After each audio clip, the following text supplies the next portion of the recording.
ओम शांति। हम सभी इस संसार में बहुत बहुत भाग्यवान हैं जो भगवान के बहुत समीप आ गए। जो भाग्य विधाता है, जो बिगड़ी को बनाने वाला है, उसके अति समीप आ गए। भगवान हम पे मेहरबान हो गया। सच तो ये है, अपने पवित्र बच्चों पर, अपने योगी बच्चों पर वो बहुत प्रसन्न रहता है। ये आत्माएं तो मानो उसके दिल तख्त पर निवास करती हैं, अर्थात भगवान उन्हें बहुत प्यार करता है, सच्चे दिल से चाहता है। 3 तख्त हैं, बाबा का दिल तख्त, प्रकृति का तख्त और भविष्य का तख्त। तीनों में सर्वश्रेष्ठ है भगवान का दिल तख्त। कोई ये न सोचे कि भगवान को तो दिल है नहीं। ये दिल शरीर की बात नहीं है, ये प्यार की बात है, ये मन बुद्धि की बात है।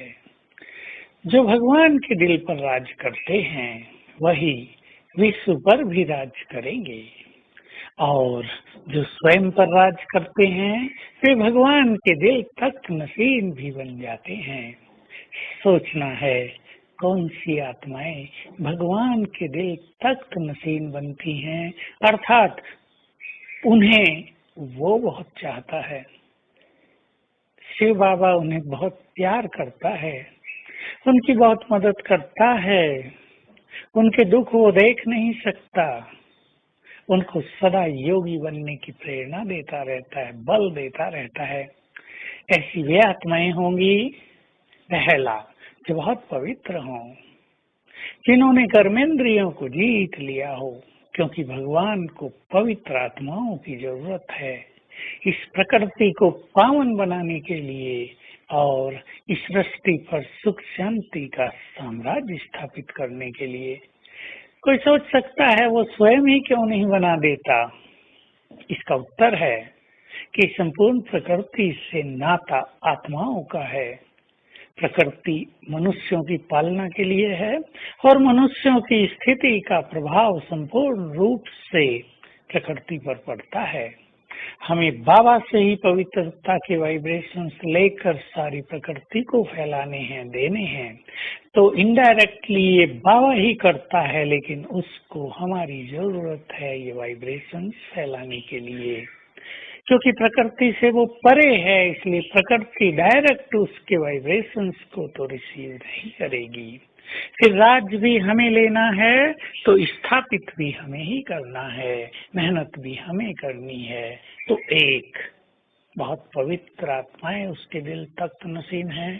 दूसरे, जो उसकी कही हुई मुख्य धारणाओं को जीवन में साकार करते हैं।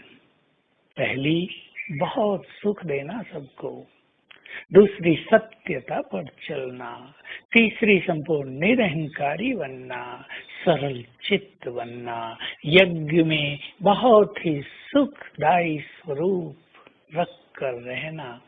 और तीसरी धारणा है, जो उसके स्थापित किए हुए यज्ञ में सच्चे दिल से मदद करते हैं, जिसको उस मदद की रिटर्न में कुछ नहीं चाहिए, जो उसके प्यार में सब कुछ बलिहार कर देते हैं, जो उसके प्यार का प्रैक्टिकल रेस्पॉन्स देते हैं, उन पर भगवान राजी रहता है। और चौथा, जो उसके आज्ञाकारी हैं। सचमुच आज्ञाकारी आत्माएं कितनी प्रिय होती है। एक बाप के माँ के आज्ञाकारी बच्चे उन्हें कितने प्रिय लगते हैं। हम भी बाबा के दिल तख्त नशीन बन जाएं, इन सभी बातों पे ध्यान दें, उसकी मुरली पर भी ध्यान दें, उसके ज्ञान पर भी ध्यान दें, जो उसने सब बातें कही अमृत वेले की उस पर भी ध्यान दें।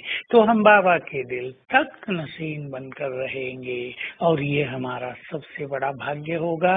और ऐसी आत्माएं ही विजय माला के मोती बन जाएंगी और उन्हें अनुभव होगा कि विनाश काल में बाबा उनके सिर पर छत्र छाया के रूप में सदा स्थित है, अर्थात वे सुरक्षित हैं। तो आज सारा दिन हम यही अभ्यास करेंगे कि मैं भगवान के दिल तख्त पर हूँ, स्वराज्य अधिकारी हूँ।